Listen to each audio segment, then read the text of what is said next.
Hai semua, okey, untuk hari ni saya nak tunjukkan satu website. Dah lama kan tak buat video. So hari ni saya kembali lagi sebab kita ada cuti 2 minggu kan.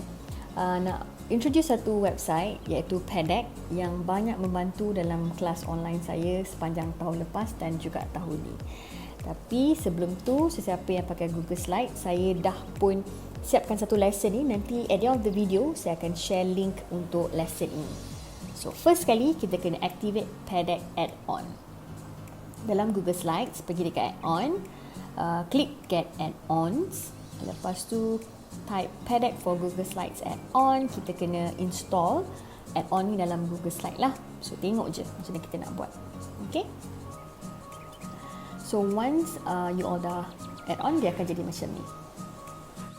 Okey, kita nak pergi ke lesson launch, nak tengok macam mana kita nak launch lesson kita. So, kita ada dua cara. Satu, kita boleh bagi link dekat student ataupun kita boleh invite guna Google Classroom lah. So, kat sini saya klik invite Google Classroom.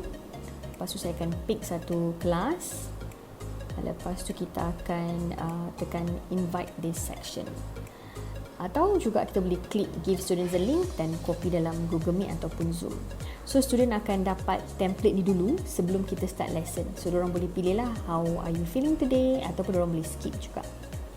So first feature yang saya nak tunjuk ialah draw feature. Draw feature ni ialah feature yang paling saya suka guna dan untuk cikgu language kan memang banyaklah benda ni membantu saya. So kat bawah ni ialah features-features dalam dalam draw features.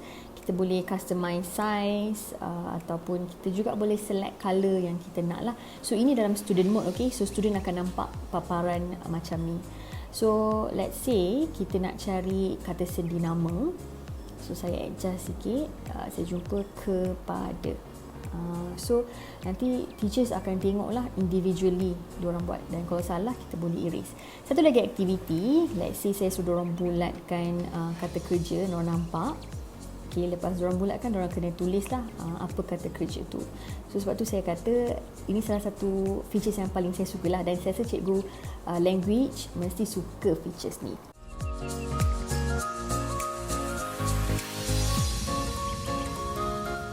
Seterusnya, inilah student pace mode. Okay, tadi saya launch teachers mode tau. So untuk student pace mode, kita boleh bagi as a homework. Okay, contohnya saya bagi pemahaman ni, yang ni saya ajarlah kosakata baharu. So dalam student view ni, student boleh jawab soalan. Tapi kalau kita pegang teachers mode, kita select teachers mode, student tak boleh nak tengok slide sebelumnya. So kalau kita nak diorang buat sendiri, kita kena activate turn on student pace ni. Dan student boleh go back to the previous slide untuk tengok. Next ialah text feature.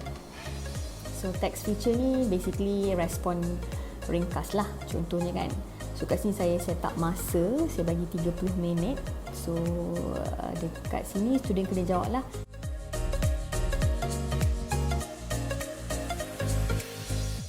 Ataupun kalau student nak tambah respon pun boleh juga.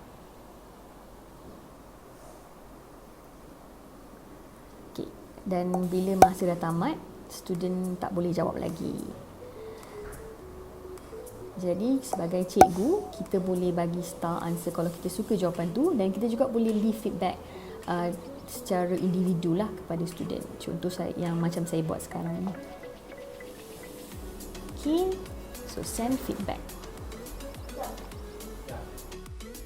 Untuk student view, student akan dapat message lah, you have new feedback. So klik dekat situ, nanti student boleh nampak lah dan tengok apa yang kita tulis. Lepas tu diorang boleh klik mark as read.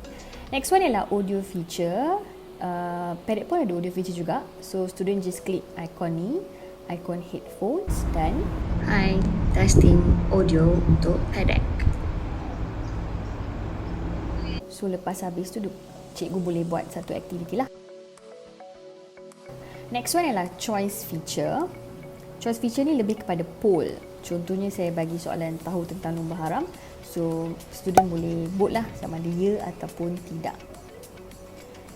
So cikgu akan nampak macam ni. Right. Seterusnya ialah draggable feature.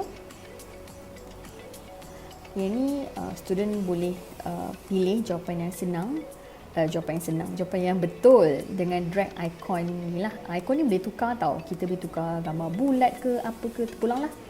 Okay. Jadi macam ni kalau teachers view as a whole class. Last sekali ialah website feature.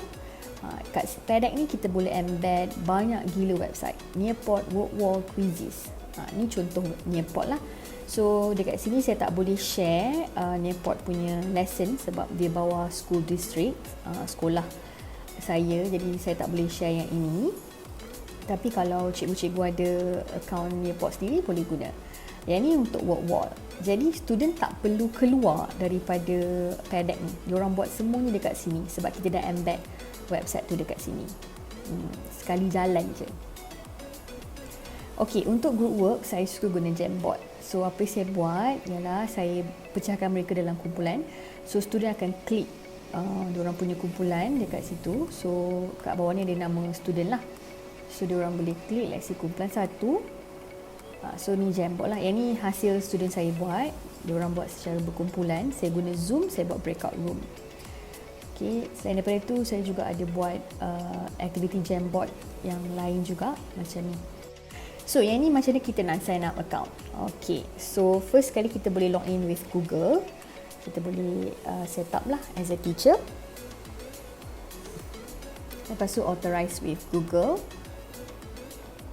So boleh pilih account. Kat sini saya pakai account Gmail saya sebab G Suite saya dah guna as a premium account. Okay. Lepas dah connect my school, kita boleh log into premium. Okey, ni saya nak bagi tahulah berapa harga untuk subscription Pedek.